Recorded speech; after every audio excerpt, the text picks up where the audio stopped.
दिल्ली के कोहरे में डूबी एक सुबह 5 दोस्तों ने अपने खास मिशन की शुरुआत की। उनकी बाइकें तैयार थीं, मन में रोमांच था और सामने एक लंबा रास्ता। वो एक खतरनाक फैसला ले चुके थे, दिल्ली से लेकर दार्जिलिंग तक की डाउनहिल राइड। उन्हें पता था कि ये सफर आसान नहीं होगा, पर उस समय किसी ने नहीं सोचा था कि ये सफर उन्हें ऐसी दहशत में धकेल देगा जिससे उनकी पूरी जिंदगी बदल जाएगी। पहले कुछ दिन सामान्य रहे। वो हंसी खुशी रास्ते में आते गांवों को पार करते जा रहे थे, पहाड़ों की खूबसूरती में खोए हुए थे। पर जैसे जैसे वो दार्जिलिंग की तरफ बढ़ते गए, हवा का रुख बदलने लगा। रास्तों पर अजीब सी ठंडक, पेड़ों के झुरमुट में अंधेरा और एक अनकही खामोशी पसरने लगी। तीसरे दिन शाम होते होते उन्होंने एक पुराने सुनसान होटल में ठहरने का फैसला किया। होटल का नाम था अंधेरा विला, और ये नाम सुनकर ही सभी दोस्तों के चेहरे पर हल्की सी बेचैनी छा गई थी। किसी ने सलाह दी कि इस होटल में ना ठहरें, पर उनके पास और कोई विकल्प नहीं था। रात होते ही वो सब अपने अपने कमरों में चले गए। बाहर कड़कती ठंड और होटल के अंदर बर्फ जैसी खामोशी। जैसे ही घड़ी की सुइयां 12 बजे के करीब पहुंची, अचानक से एक भयानक चीख सुनाई दी। राहुल ने सबसे पहले सुना। वो अपने कमरे से बाहर निकला, पर देखा कि बाकी के दोस्त भी दरवाजे के पास खड़े एक दूसरे की ओर डरे हुए देख रहे थे। क्या तुमने भी वो सुना? रोहित ने हकलाते हुए पूछा। अभी उनके सवाल खत्म भी नहीं हुए थे कि फिर से चीख सुनाई दी। अब ये चीख और भी करीब और ज्यादा डरावनी थी, जैसे कोई उनके बिल्कुल पास से चिल्ला रहा हो। सभी के चेहरों पर खौफ साफ झलक रहा था। अचानक एक ठंडी हवा का झोंका पास के गलियारे से आया, और जैसे ही उन्होंने पलटकर देखा, वहां कुछ था, एक परछाई जिसकी आंखें लाल और चेहरे पर भयानक मुस्कान थी। वो परछाई एक पल के लिए दिखी और अगले ही पल गायब हो गई। यहाँ से अभी भागो, नीता ने कांपती हुई आवाज में कहा। रात के अंधेरे में वो सभी अपनी बाइक्स की ओर भागे। उनके दिल तेजी से धड़क रहे थे और ठंडी हवा उनकी हड्डियों तक को जमा रही थी। जैसे ही उन्होंने अपने बाइक पर चढ़कर आगे बढ़ना शुरू किया, वो परछाई फिर से दिखाई दी, इस बार उनकी ठीक पीछे। अब उनका सफर एक खतरनाक और डरावना दौड़ बन गया था, जो न जाने कब और कहां खत्म होने वाली थी। अंधेरा घना था और सभी दोस्तों की साइकिलें गड़गड़ाते हुए सड़क पर दौड़ रही थीं। पहाड़ों की ढलान पर से गुजरते समय रात की स्याही में उनकी परछाइयां घुल सी गई थीं। हवा के झोंके जैसे ही पहाड़ों की गहराइयों में गूंजते थे, उनके कानों में किसी की कानाफूसी की आवाजें सुनाई देती। ऐसा महसूस हो रहा था जैसे कोई अदृश्य शक्ति उनके बेहद करीब थी, जैसे कोई छाया उनके पीछे पीछे दौड़ रही हो।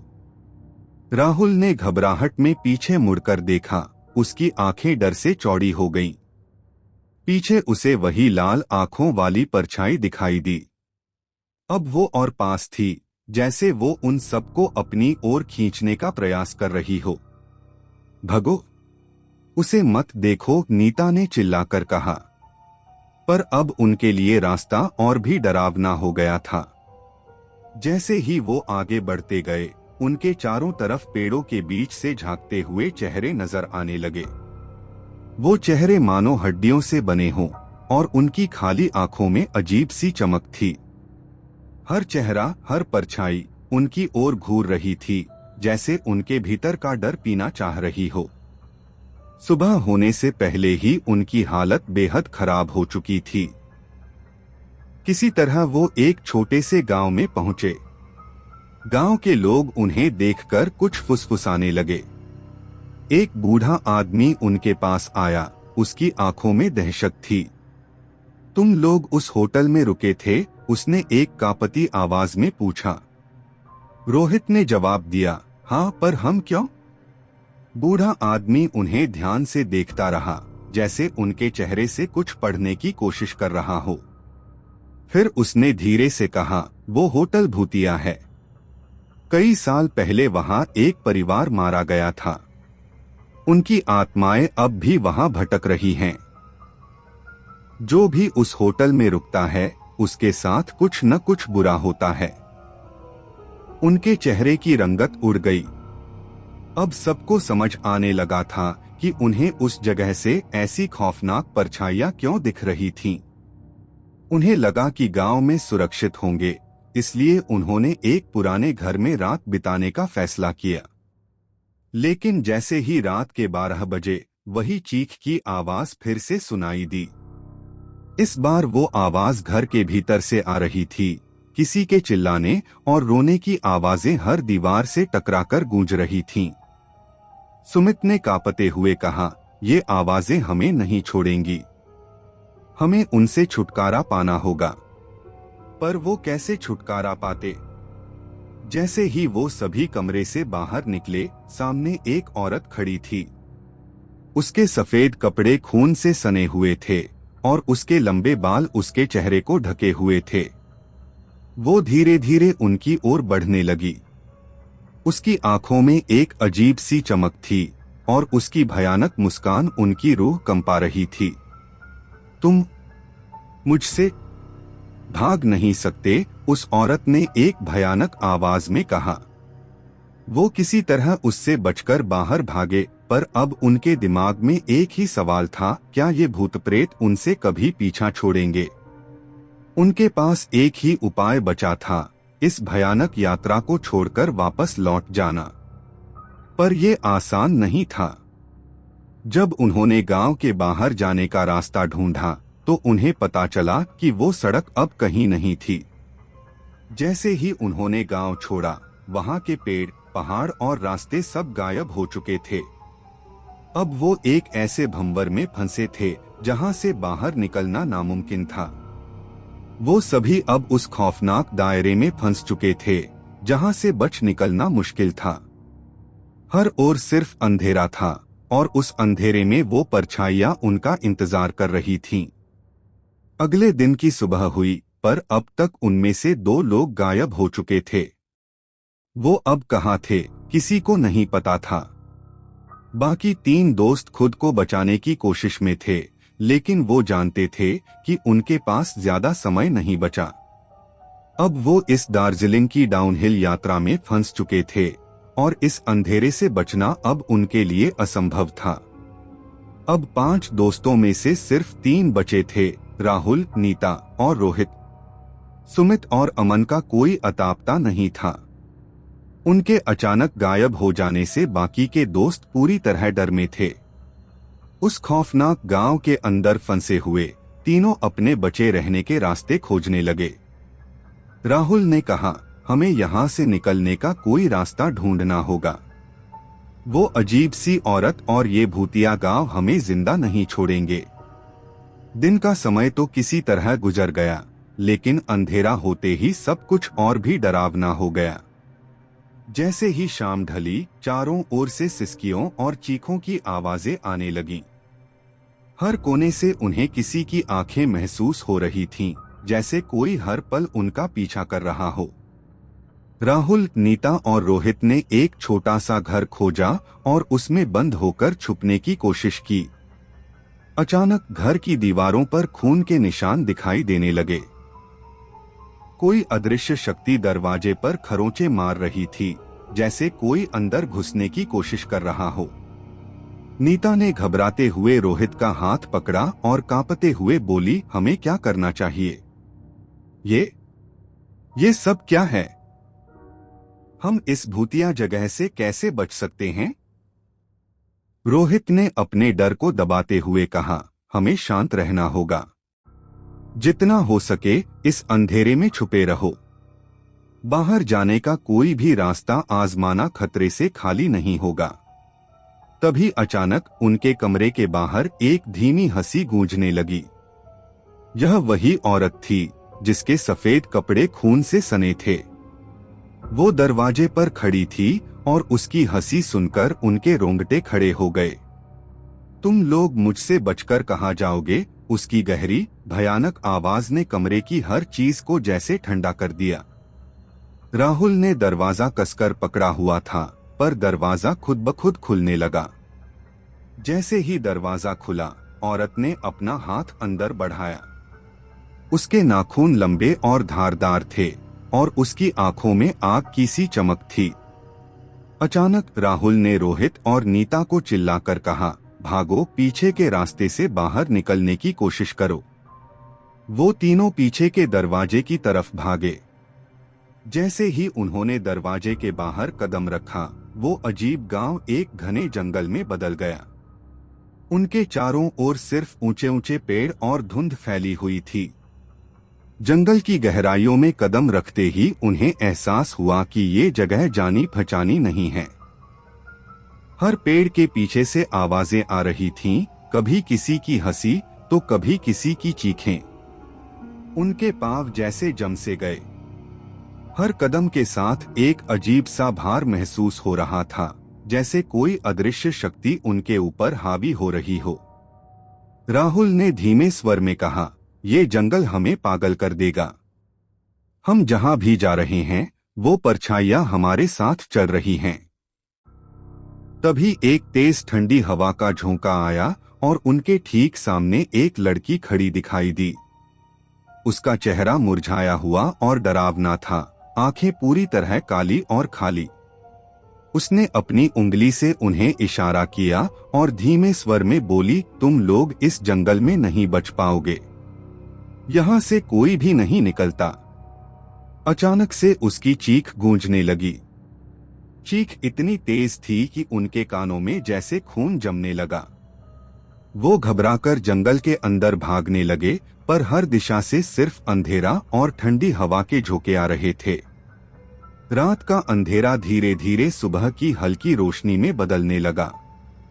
राहुल, नीता और रोहित ने थकान और डर से भरकर जंगल में ही एक पत्थर पर बैठ गए। उनकी सांसें भारी हो रही थीं और उनकी हिम्मत लगभग टूट चुकी थी। रोहित ने कहा, हम वापस नहीं जा सकते। ये जगह हमें कहीं जाने नहीं देगी। तभी उन्होंने महसूस किया कि उनके पैरों के पास जमीन में खून के धब्बे पड़े थे और उन धब्बों में किसी का नाम लिखा हुआ था, अमन। नीता ने रोते हुए कहा, ये अमन का नाम है। क्या वो मर चुका है? राहुल ने उसे दिलासा देने की कोशिश की, लेकिन उसके खुद के मन में भी डर था। वो समझ चुके थे कि वो अब उस भयानक शक्ति के कब्जे में थे और इससे बच पाना नामुमकिन था। अचानक पेड़ों के पीछे से एक धुंधली परछाई फिर से उभर आई और उसने धीरे से कहा, तुम सब अब मेरे हो। इस जगह से कोई बाहर नहीं जा सकता। अब सुबह हो चुकी थी, लेकिन अंधेरा अब भी उनके मन में छाया हुआ था। राहुल, नीता और रोहित में से किसी को भी यह समझ नहीं आ रहा था कि वो कहाँ हैं और ये अजीब जंगल उन्हें अपने में क्यों जकड़े हुए है। उन्हें अब समझ में आ चुका था कि ये जगह उनके पिछले अनुभवों से कहीं ज्यादा खतरनाक है। हर कदम उन्हें इस मौत के कुएं में और गहरे धकेल रहा था। तीनों जंगल में धीरे धीरे आगे बढ़ने लगे। हर पेड़ के पीछे उन्हें ऐसा महसूस हो रहा था जैसे कोई छुपा हुआ उन्हें घूर रहा हो। राहुल ने एक फुसफुसाती आवाज में कहा, ये जगह हमें पागल कर देगी। हम लगातार एक ही जगह पर घूम रहे हैं और ये पेड़ भी जैसे जिंदा हो। नीता ने हिम्मत जुटाकर कहा, हमें किसी तरह इस जंगल से बाहर का रास्ता खोजना ही होगा। अगर हम यहाँ और रुके तो ये जगह हमें जिंदा नहीं छोड़ेगी। तभी अचानक हवा में किसी के हंसने की आवाज गूंजने लगी। वो हंसी बेतरतीब, खौफनाक और सर्द थी। ऐसा लग रहा था मानो किसी का आत्मा ही उनकी घबराहट का मजाक बना रही हो। जैसे ही रोहित ने आगे बढ़ने की कोशिश की, उसके पैर में कुछ ठंडा और नम महसूस हुआ। उसने नीचे झुककर देखा तो वहां किसी का कटा हुआ हाथ पड़ा था। उसकी नसें नीली हो चुकी थीं और उंगलियां अकड़ गई थीं। रोहित ने घबराकर उस हाथ से पैर हटा लिया, लेकिन उसके मन में डर की लहर दौड़ गई। नीता ने डरते हुए देखा और लगभग चीख पड़ी, ये तो अमन का हाथ है। मैं उसे उसके कड़े से पहचान सकती हूँ। यह सुनते ही तीनों के चेहरे का रंग उड़ गया। अब उन्हें यकीन हो गया कि अमन और सुमित इस जंगल का हिस्सा बन चुके हैं। वो अब जिंदा नहीं थे। अचानक उनके पीछे से एक खड़खड़ाने की आवाज आई। उन्होंने पलटकर देखा तो एक बूढ़ी औरत वहां खड़ी थी। उसका शरीर झुर्रीदार था और उसकी आंखें एक अजीब सी चमक से भरी हुई थीं। उसकी सांसों से बदबू आ रही थी, जैसे किसी मरे हुए जानवर की। यहाँ से बाहर निकलना चाहते हो? उसने धीमी घिनौनी आवाज में कहा। राहुल ने हिम्मत जुटाकर कहा, हमें इस जगह से बाहर निकलने का रास्ता बताओ। बूढ़ी औरत ने ठहाका लगाया, यहाँ से बाहर निकलना आसान नहीं है। तुमने जिन आत्माओं को परेशान किया है वो तुम्हें कभी यहाँ से जाने नहीं देंगी। पर अगर तुम मेरे कहे अनुसार करो तो शायद। राहुल ने कहा, हमें कुछ भी करना पड़े, बस हमें यहाँ से बाहर निकलने का रास्ता बता दो। औरत ने उन्हें बताया कि इस जंगल में एक काली झील है। अगर वो वहां जाकर झील में अपनी परछाई को देखे बिना उस पार पहुंच जाएं, तो शायद वो इस अभिशप्त जगह से बच सकते हैं। पर याद रखना, उसने गंभीर स्वर में कहा, तुम्हें अपनी परछाई नहीं देखनी है, वरना वो तुम्हें हमेशा के लिए इस जगह में कैद कर लेंगी। राहुल, नीता और रोहित ने ठान लिया कि ये उनकी आखिरी कोशिश होगी। वो बूढ़ी औरत के बताए हुए रास्ते पर चल पड़े। रास्ते में चारों ओर उन्हें अजीब सी परछाइयां नजर आ रही थीं। किसी पेड़ के पीछे कोई झांकता दिखता, तो किसी झाड़ी में कोई करवट लेकर बैठा हुआ दिखता। हर कदम जैसे उनके दिलों की धड़कन को और तेज कर रहा था। कई घंटों के बाद वो उस काली झील के किनारे पहुंचे। झील का पानी ठंडा और काला था, जैसे किसी ने उसमें सारी रात घोल दी हो। झील के आसपास की जगह बिल्कुल सुनसान थी और चारों ओर सिर्फ अजीब सी सर्द हवा बह रही थी। नीता ने कांपते हुए कहा, बस हमें अपनी परछाई नहीं देखनी है और इस झील को पार करना है। लेकिन जैसे ही वो झील में उतरने लगे, अचानक झील के पानी में कुछ हलचल होने लगी। पानी से एक एक कर हाथ निकलने लगे, जैसे किसी ने बुरी आत्माओं को जिंदा कर दिया हो। वो हाथ हवा में लहराते हुए उनकी तरफ बढ़ने लगे, जैसे उन्हें पकड़कर पानी में खींचना चाहते हों। राहुल ने डर के मारे अपनी आंखें बंद कर लीं और आगे बढ़ने लगा। वो इस बात का ध्यान रख रहा था कि उसकी परछाई उसे पानी में न दिखे। लेकिन तभी रोहित से चूक हो गई। उसकी नजर अचानक पानी पर पड़ी और उसने अपनी परछाई देख ली। पानी में उसकी परछाई की आंखें चमकने लगीं और एक भयानक चीख निकली। जैसे ही उसकी परछाई ने उसे देखा, वो पानी में खींचता चला गया। रोहित की चीखें जंगल में गूंजने लगीं और राहुल और नीता ने उसे बचाने की कोशिश की, लेकिन वो एक पल में झील की गहराइयों में समा गया। अब केवल राहुल और नीता बचे थे। दोनों कांपते हुए, डरे हुए आगे बढ़ते गए, अपनी नजरें पानी से हटाए हुए। उन्होंने अपने डर को काबू में रखकर झील पार की। जैसे ही वो झील के पार पहुंचे, अचानक उनके चारों ओर का माहौल बदलने लगा। झील और जंगल धीरे धीरे गायब होने लगे और वो खुद को एक सुनसान सड़क पर खड़े हुए पाए। वो सड़क दार्जिलिंग की ओर जाती थी और उनके सामने आखिरकार सुबह की हल्की रोशनी चमक रही थी। नीता ने राहुल का हाथ थामते हुए कहा, शायद हम बच गए। राहुल ने थके हुए स्वर में जवाब दिया, हाँ, लेकिन हमने अपने दोस्तों को खो दिया। इस जगह का ये भयानक सफर हमें हमेशा याद रहेगा। Like, share and subscribe.